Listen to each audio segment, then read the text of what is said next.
Please welcome Karen Casey.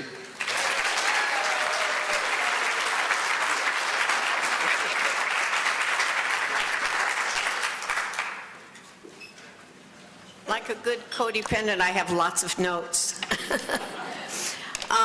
My name is Karen, and I'm a double winner. And for any of you who don't know what that means that I am a grateful member of Alcoholics Anonymous, but I found my way into Alcoholics Anonymous in 1976 by way of Al-Anon in 1974. So my journey on these two paths has been a long one. And so I need to begin by saying, I loved your talk last night, Dr. Valiant.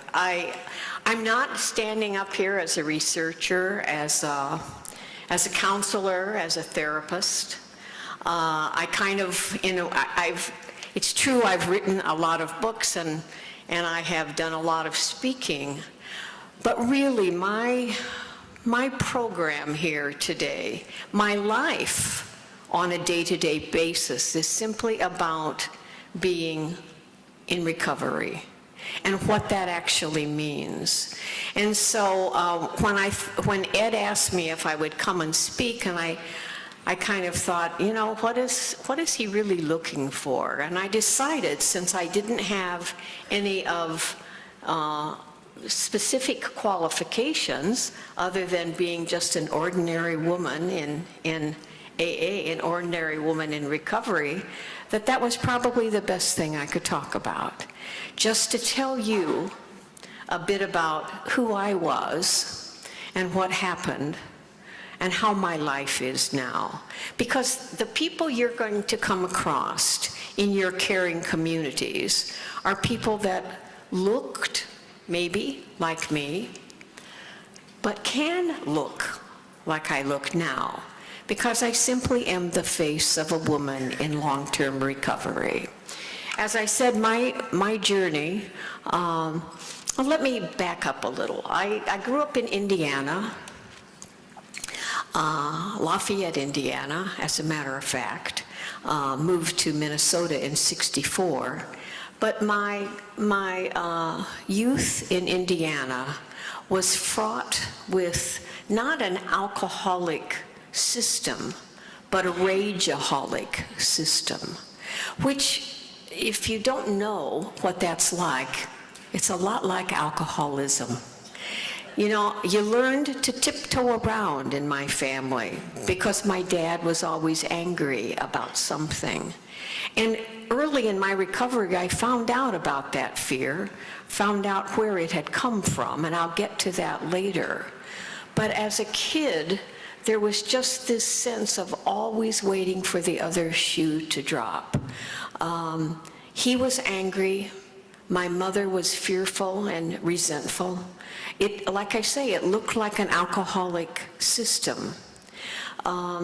There were 4 of us kids. I had 2 older sisters and a younger brother.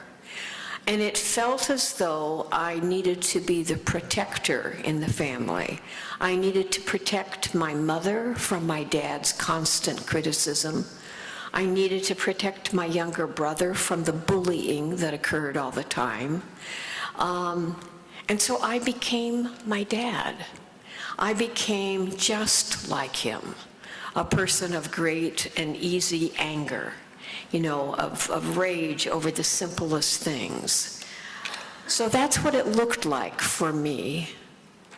And never did I expect my life to change. And then at age 13, I discovered the change that was really the beginning of the rest of my life. At age 13, I had a glass of Coke, and I did what not every 13-year-old would do, but what a budding alcoholic 13-year-old would do. I poured whiskey in it. And I thought, oh my God, this is the solution. This is the solution to the problems that I constantly felt. It settled the anxiety that I had been haunted by for as long as I had lived. You know, my mother, I know, took me to the doctor when I was young, and he said, oh, she just has a nervous stomach, because I always had stomach aches. In second grade, I ended up having a ruptured appendix, but prior to that, the doctor had kept saying, oh, she just has a nervous stomach. And it was, I did have a nervous stomach. I did have a stomach that was about to rupture. But what was really going on was that sense always of not knowing what was going to happen next.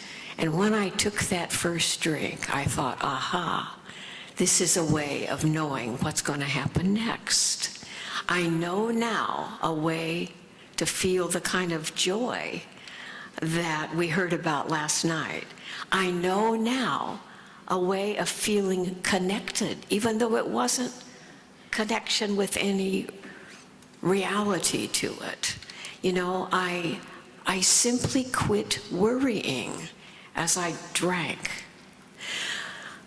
But I want to get into the codependency part, because from the time I was a child, I think, you know, we talk about, those of us in recovery, we talk about being born alcoholic. And I think that's true. I mean, I don't know, I think that that Valiant would be able to tell, yes, our brain was leaning in that direction before we took that first drink, perhaps. But I do know that from the time I was just a tiny tot, I was codependent. And I know that because I was constantly watching the faces of others to see if I was okay. And so it really is all meshed together for me, my codependency and my alcoholism. They blended. I don't want to say they blended beautifully, because there's terrible irony to say they blended beautifully. But my codependency, my wondering all the time what you were thinking of me, and if you liked me, and if I was going to fit in, all of that was eased the moment I took that drink of alcohol. The moment I took that first sip of Coke with whiskey in it, I wasn't so focused on you anymore. I simply felt okay. What I discovered about that same time as I took that first drink, I discovered the opposite sex. And you know, I think that that for a lot of us, our addiction, anybody, I think, who is addicted actually has multiple addictions. I don't think that there is just addiction. You know, I mean, I think that I was addicted to how you were feeling about me. I was addicted to alcohol, and I was addicted to what every boy in my classroom was thinking about me too. And so I was really just kind of overwhelmed all the time with wondering where I fit in.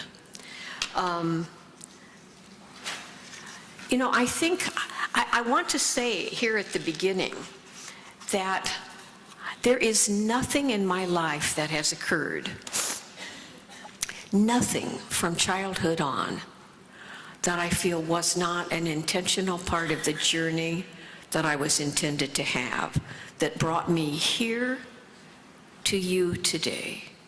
And that gives me a great sense of relief. That actually gives me a great sense of joy, to know that it really has all been intentional. And that maybe sounds kind of strange to some of you, to think that it's intentional. But I don't believe so at all. I believe that everything that has occurred in our lives has fit like a glove with whatever occurred before. Well, my journey with alcohol and with boys and with codependency never got better for a long time. It only worsened. It worsened to the point that when I went off to college, my goal, and that was, I went to undergraduate at Purdue University. My goal wasn't really to get an education. I don't know how many of you grew up in the era that I did. I graduated from high school in '57, which, yes, makes me 80 years old, which is kind of shocking. How did I get to be this old? And somebody who had heard me speak earlier said, are you going to tell them about your birthday card? And I'm not so sure this is the right audience, but I'm going to tell you about the birthday card I got anyway. I should have taken a picture of it, and in fact, it's on my Facebook, I think. But at my Saturday morning AA meeting, I showed up on my 80th birthday, and they had a big cake, and they gave me a card that said, 80 is the new holy fuck.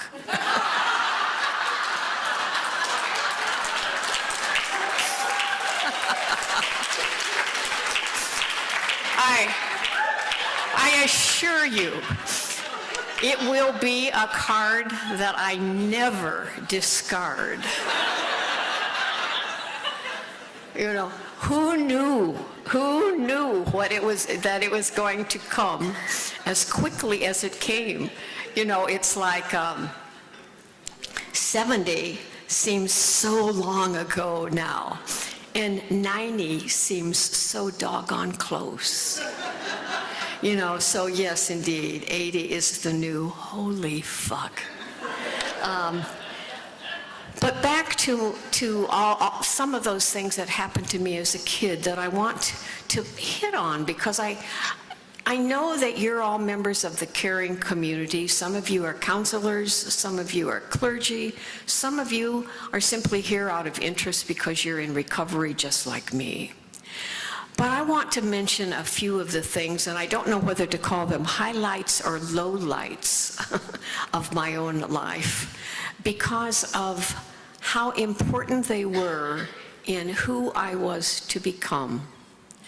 And I hate the word victim, but I was victimized by a sexual predator when I was very young. And I mention that because I think that really played into my codependency. You know, the sadness of that is receiving the attention of an older, good-looking person somehow made me vulnerable to those unsavory attentions. And so I think it's important to say that in a setting like this, because we don't have any idea, the people we're working with, what maybe they have experienced and what they have worked their way through. But at any rate, I look at that experience with him now as absolutely the seed for learning about forgiveness that has been a major thrust in my entire recovery. I don't want to ever indicate that somebody who commits an egregious act like that shouldn't be held accountable, although he never was. He never was because I never told, because I never believed I would be believed, which I think happens so often. And because he was a family member, not of my immediate family, but a family member. And I've already told you a little bit about the family I grew up in. I was afraid that they would say, what did you do? How did you cause it? Rather than, oh, how can we hold you and walk you through this? And that's not unusual, I don't think, not in the era that I was growing up in. But at any rate, it's really important, I think, for me to stress again and again, not just to you, but to myself, that even an act such as that plays its part in the evolution of our lives. Again, I want to reiterate, it's not to let him off the hook, although he's dead, so he got off easy. Well, no, I don't. That's a terrible way to put it. I don't mean it that way, really. God forgive me. But I never confronted him. I know he knew. I know he also knew that I ended up forgiving him because I was able to be in his presence in a loving way. And the only way I was able to get to that point was because of what I have learned in these rooms that so many of us share. But back to the story. See, one of the good things about being 80 is that you can just kind of wander around and jump around. You know, I have a whole bunch of notes here. I have really barely looked at them. I may not end up saying anything that's on them at all, but some of you who come to my afternoon or the 11 o'clock session may hear some of the things that I was supposed to say this morning. But at any rate, I was always on the look for alcohol. I was always on the look for acceptance. I was always on the look for the right boyfriend. All three of those things haunted me. And so, of course, I found them all when I met my husband at Purdue University. He drank even more than me. He fit the bill beautifully. He was very smart, and I thought, oh, this is good. And he had a red Buick convertible. I thought, this is great. So I married him. We married in our senior year at Purdue, and it was 12-year, very sad, very codependent, very alcoholic marriage. Filled with infidelities, filled with all the sadnesses that you can imagine in a marriage, but not a marriage that I was even willing to walk away from. And the reason was because of how codependent I was. What would people think of me for having made this choice? What is my family going to say? As a matter of fact, when we decided to divorce, and I told my mother, and I went back to Lafayette to visit, she said, now don't tell anybody yet. So, you know, it's like there were just things that weren't okay. Nobody in my family, and there were, even though my immediate family, there were no alcoholics, there were alcoholics in the family tree. There always are. There's no tree without an alcoholic that's ready to drop off of some limb, I assure you. But at any rate, there weren't any in the immediate family, and I was the only person, and still to this day, the only person in that entire family who ever divorced. And I was divorced because he left me. Did I leave him? No. No, I was the classic codependent, the classic alcoholic codependent that didn't choose to leave to save myself. In fact, when he left, and he left for only his most recent affair, and as I said, he'd had one from the get-go throughout the entire marriage, none of which I knew about till the end, but I wouldn't have left anyway. You know, my alcoholism was so severe, as was his, that there wasn't anything I wanted to see that I didn't have to see. So I was a great school teacher, and he was a great graduate. We moved to Minneapolis. He was getting a PhD at the University of Minnesota in American Studies, and when he was out of my sight, he was in somebody else's bed. And it was simply the way it was. And he left then for another woman. Well, the beauty of that, and it sounds crazy maybe to say the beauty of that, but the beauty of that was that it introduced me to men I wouldn't have met otherwise. I became a harlot, really. I ended up entering graduate school, and this I'm very proud of. He never got his PhD. Now, this doesn't sound very nice for somebody who's got 43 years in AA and 44 and a half years in Al-Anon, but he never got his PhD, but by God, I did.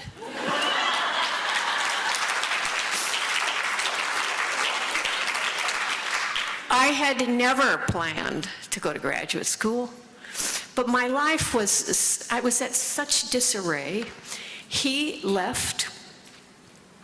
I lived on the West Bank. I mean, I didn't literally live on the West Bank, but I lived in the bars on the West Bank. I thought, I've got to have something new in my life, so I entered graduate school. And so the combination of graduate school, men in bars, I don't know how I did it.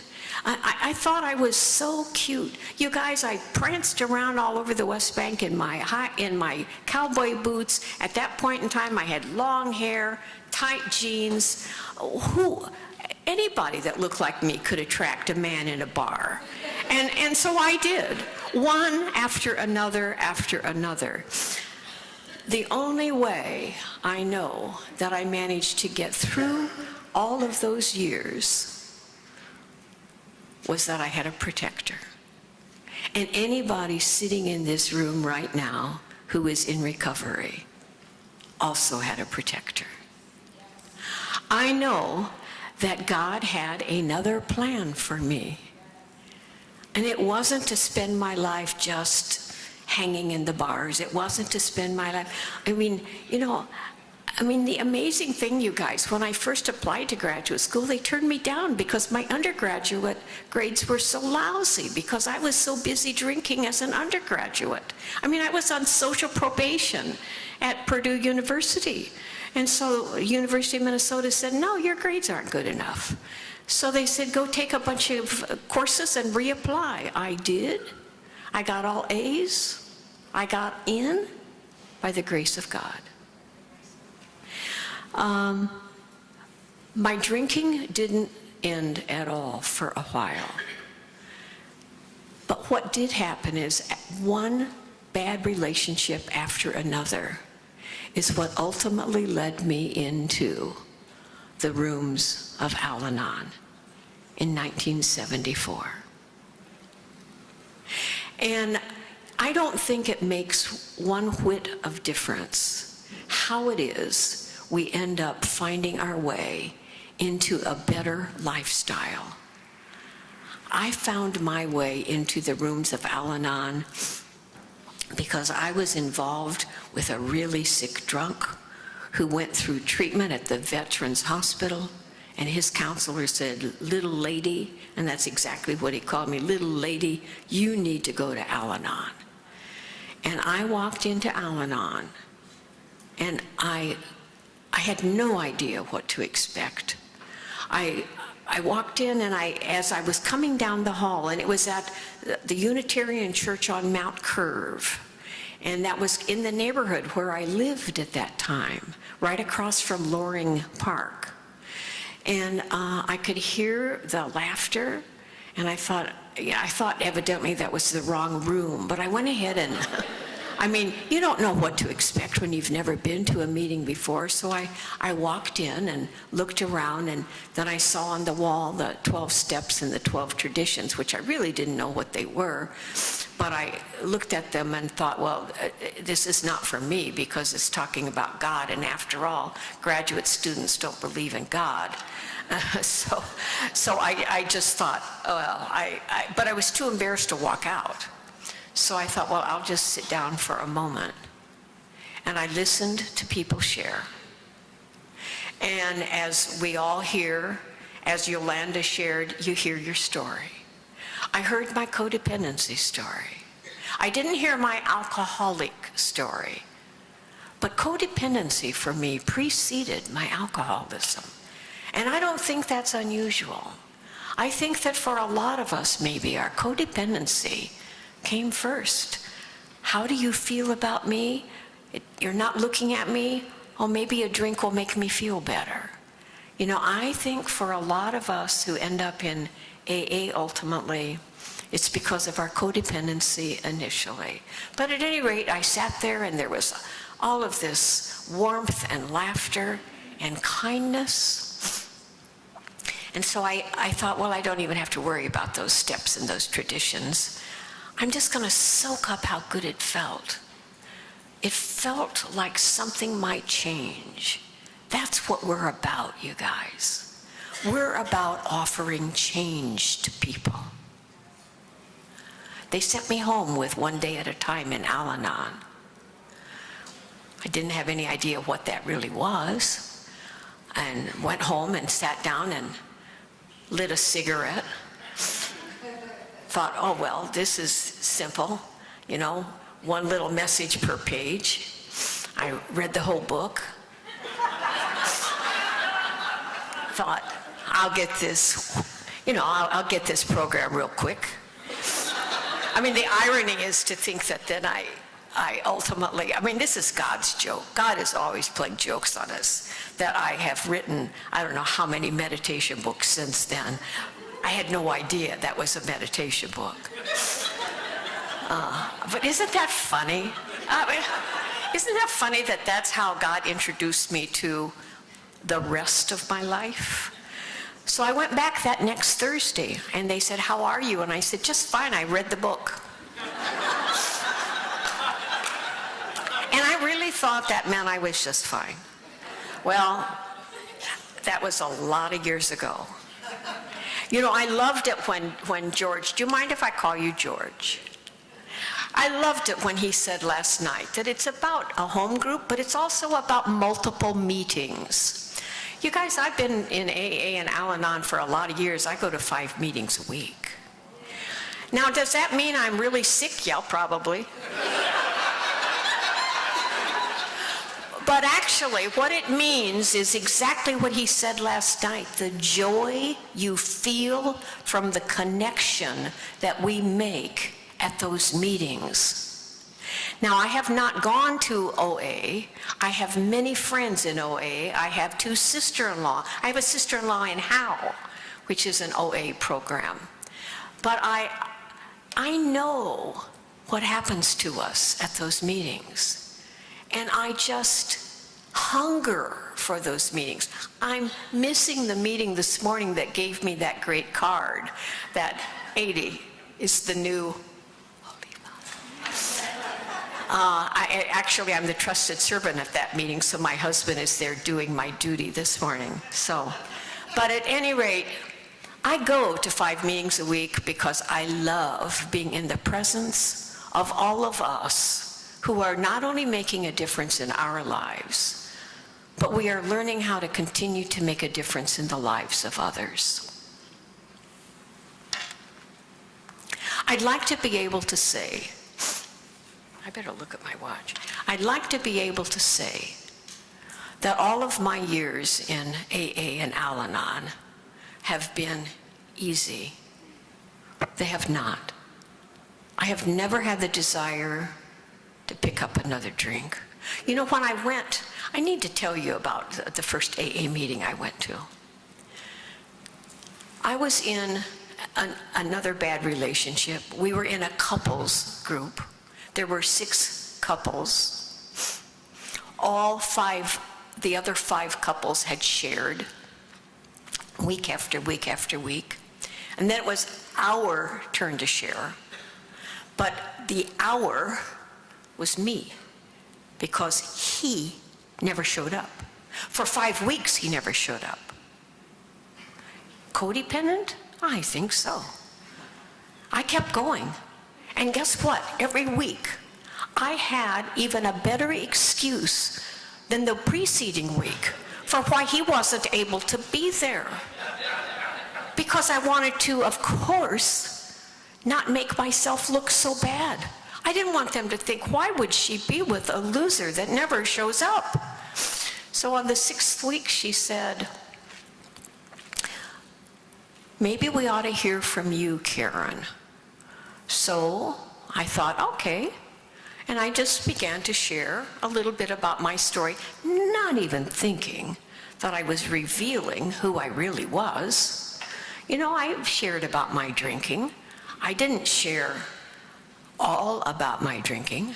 I didn't share about all the times I was in the wrong part of Minneapolis with the wrong people doing the wrong things. I didn't share all the nitty-gritty, scary parts of, I just kind of shared a little bit. And she said, you know, Karen, I think maybe you need AA. And it was like, what? And then, of course, she asks the people in the group, is there anybody here that wants to take Karen to an AA meeting? Well, you know how damn eager we all are. So all these hands went up, and I was trapped. So I said, okay, I'll go. So that next Monday, I agreed to go to meet these people. And I kept thinking, now, maybe they won't show. If they don't show, what will I do? But I was really struck by the number of really interesting looking people that went into the room. It was at 12 by 12 was the name of the group. It was at St. Paul Episcopal Church by Lake of the Isles. That was my first AA meeting. I'm not sure if it's still going on or if any of you are old 12 by 12ers here, but at any rate, they showed up. I went in and I looked around and I couldn't believe my eyes. The room was more than half full of good-looking men. And I thought, who needs John? I have a whole room to choose from. Codependent? I'd say so. I was so desperate to have somebody let me know that I mattered. That's codependency. Having somebody else let you know that you really, now codependency is defined by many people in many different ways, and when Ed said, well, my codependency, and maybe it was because it was also complicated by my alcoholism, but I was just desperate to know that you wanted me. I wanted to take you as my hostage. So I looked around this room and I thought, surely there's a hostage here. I didn't know that word then. But really, and it was like that Al-Anon meeting a year and a half earlier. There was all this laughter, people hugging, and I thought, oh my God, this must be the newest thing in Minneapolis, you know? And a guy came up to me at the end of the meeting. We broke into small groups because there were probably 200 of us there. We broke into lots of small groups, and he said, you know, I noticed that you were in the first step group. Now, I want you to be sure and come back next week. And I thought that must be code for him telling me that he really wanted to know me better. So all week long, I thought about him. And sure enough, I went back that next Monday night, and I walked in, and there he was over in the corner talking to another woman. And I thought, I cannot believe it. Our relationship has barely begun, and you are already doing what Bill, my ex-husband, had always done. The good news that happened that night, you guys, is that my desire to take another drink simply went away. And so from May 24th, 1976 until today, I have never had the desire for a drink or a drug. Now, I didn't know that would happen. I didn't even know when I went that I actually was alcoholic. I really didn't know until I was there for a while and heard other people like, oh my God, I really am an alcoholic. Listen to their stories. Mine were even worse. I really do belong here. But the desire to drink or take drugs was gone. And I was a street drug user. I'm glad that we didn't have available to us opioids like we do today then. because how they are ravaging and killing off people, I wouldn't be alive, I'm sure, because there wasn't any drug that I would have turned down back then. The only thing I had made up my mind I wouldn't do was stick a needle in my arm, even though a good friend of mine had a friend who, in front of all of us, stuck needles in his arm. And I thought, no, I'll never go there. But I'd like to say, even though I never had the desire to drink again, it would be great to say that my life was easy from that point on, but it wasn't. I was chronically depressed and had been from childhood. I didn't understand that that's what it was, but you guys, I would go to meetings and I would feel wonderful, and I would leave the meeting and I would go home and I would feel terribly afraid. Not so afraid that I even had the thought of reaching for a drink, but I would feel so afraid. The only place I felt really safe and comfortable was at a meeting. So I had a lot of thoughts of suicide. I realized at that time, and particularly in retrospect, I had thoughts of suicide when I was a kid, when I was young, and they weren't the kind of thoughts where, gee, I think I'll hang myself, but gee, I think I might just disappear. You know, when you grow up in a family where there's no sense of connection, no joy, and I don't want to paint my parents as bad people. You guys, they were doing the best they could. My father was so filled with fear, and he told me when I interviewed him after I got into recovery and asked him about his life, he said he'd been afraid every day of his life. He'd been afraid because of what had happened when he was 6 years old. He had cut off the tips of his younger brother's fingers while he was pushing a lawnmower. And his parents nearly killed him. And from that moment on, he felt like he had to be perfect, so the rest of us did too. We had to be perfect in that household, which is why he was so afraid, because he could see imperfection everywhere, in all of us, but particularly in himself. And it turned him into an angry, fearful, rageful man. But at any rate, my struggle with thoughts of suicide reached a crescendo after I had been sober about 18 months. And again, I want to say that, you know, I don't think this is maybe uncommon. You know, even after all these years, I don't have thoughts of suicide anymore. But I'm not going to lie to you. I'm not feeling calm and serene all the time. I have anxieties that still haunt me. But I went through a period after about 18 months when I could not leave my house because I was so intent on finding a way to end it.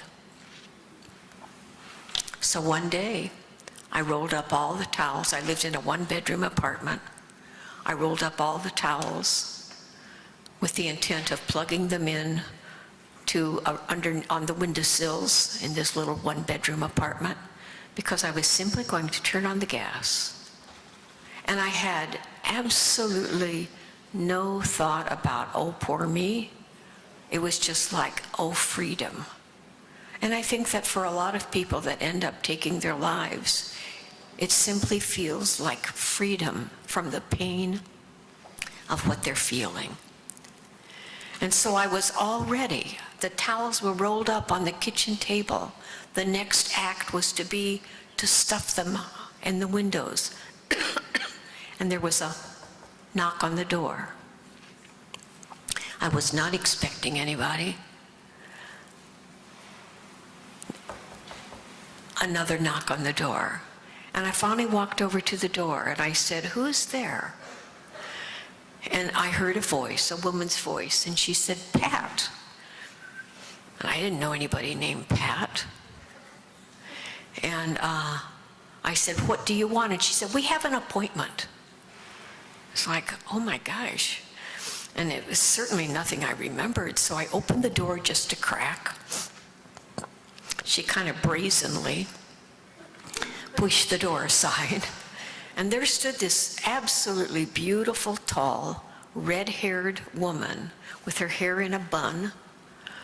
And she said, yes, we have an appointment to talk about your finances.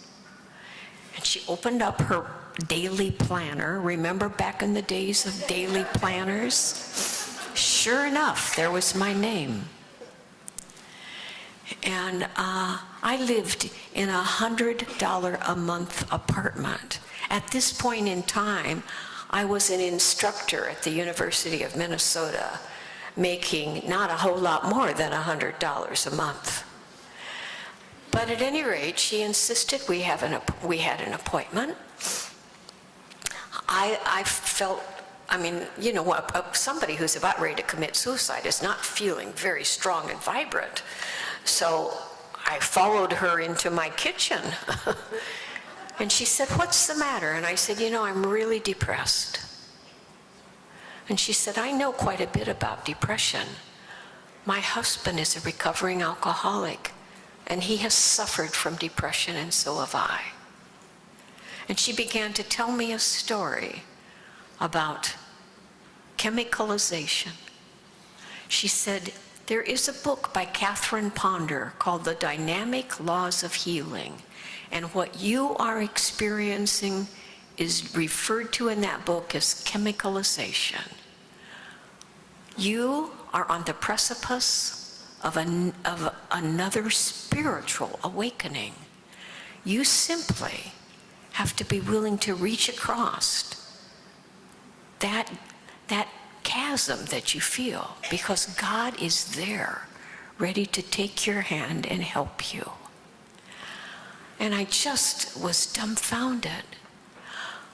What I knew was that what she spoke was absolutely true. It had the ring of truth, and I could feel myself change in that moment. Her next words were what really stunned me. She said, well, my work here is finished. And she got up, and she walked over to the door. I followed her, just like I had followed her in. And she turned, and she gave me a big hug.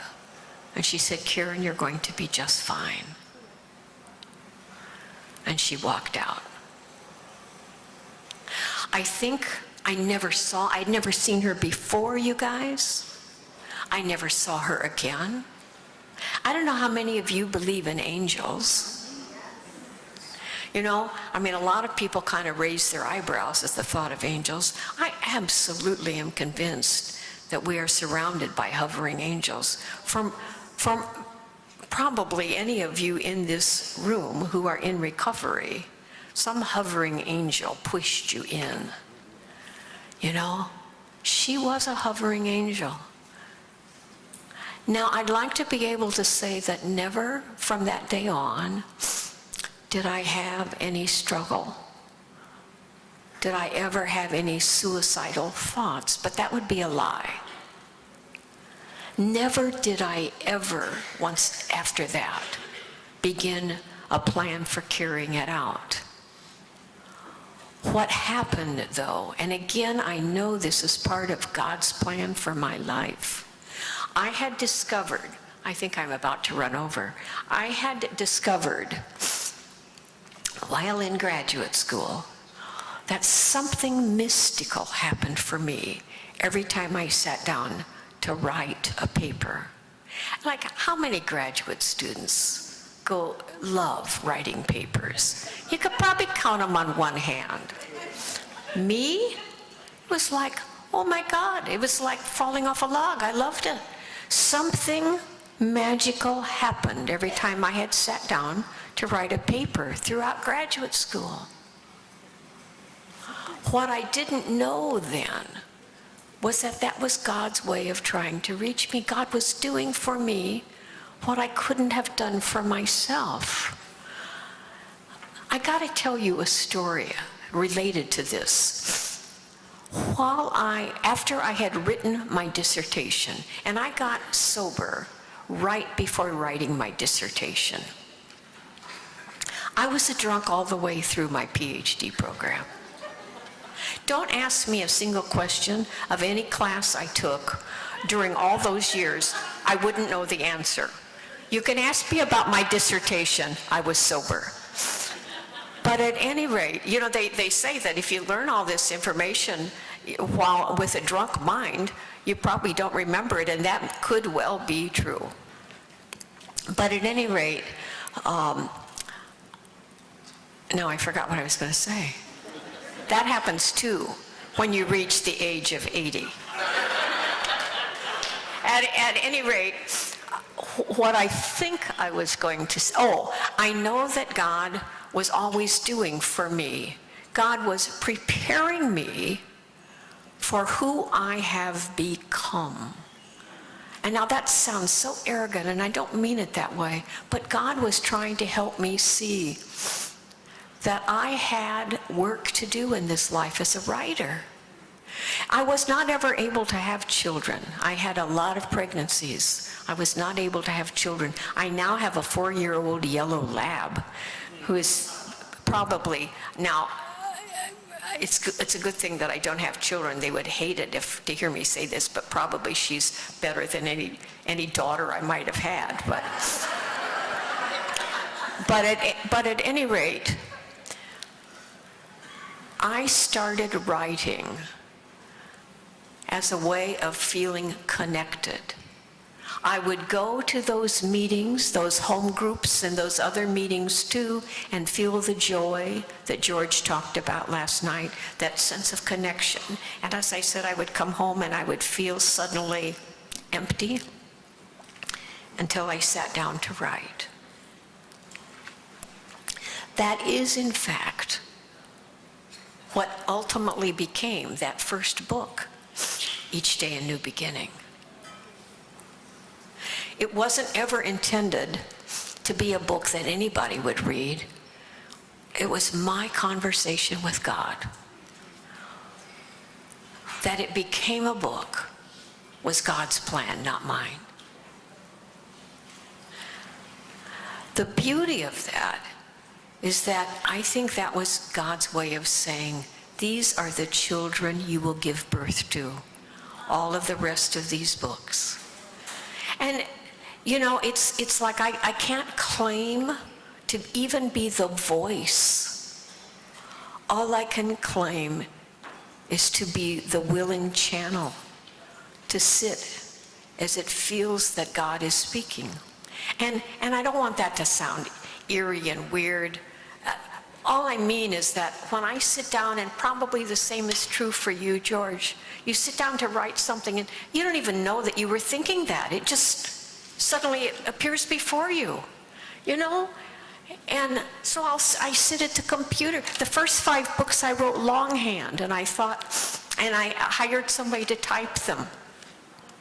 And then I got my first computer in 1991, and I thought, oh, my writing is over. I'm sure I'll never be able to sit here at a computer and write. Nothing had changed.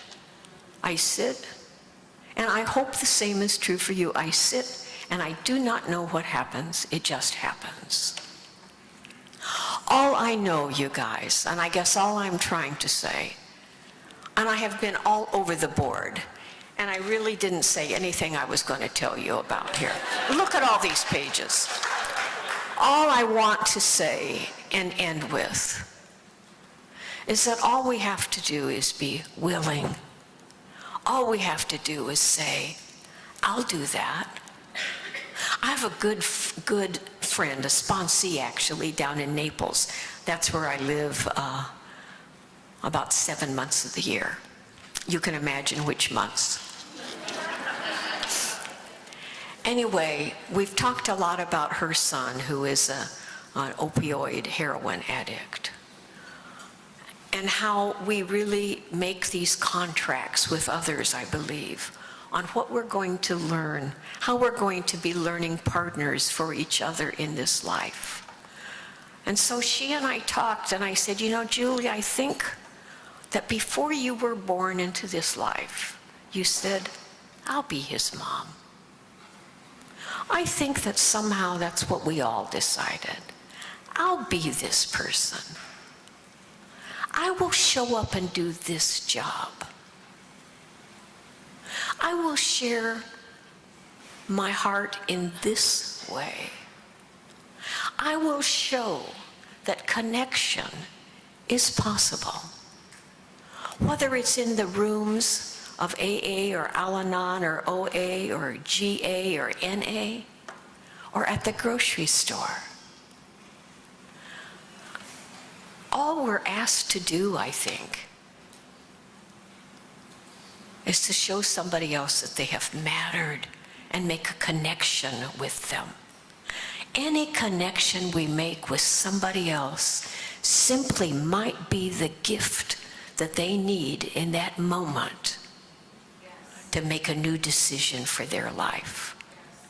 It's about showing others through our behavior that there are other choices that can be made, one after another. And you know, the choice to come here today that Ed gave me was one that I'm so glad that I said yes to. Because, you know, we really are the way showers. Whether, I don't know how many, I have no idea how many of you out there are in a 12-step group or not, it doesn't matter. We all care about those who are. And that's what makes the difference. That's the way somebody will decide that there is a reason to make a new choice in their lives. I know at age 80 that I still have work to do. I know that there is probably still another few words I need to write, another few words I need to say. I know for sure there are many connections I still need to be present for. Because every single person you encounter, everyone is intentional. There are no accidental visitors on our path. Where you are is where you have been called to be. And we all have been called to be here today for this great conference. And I thank you for your attention.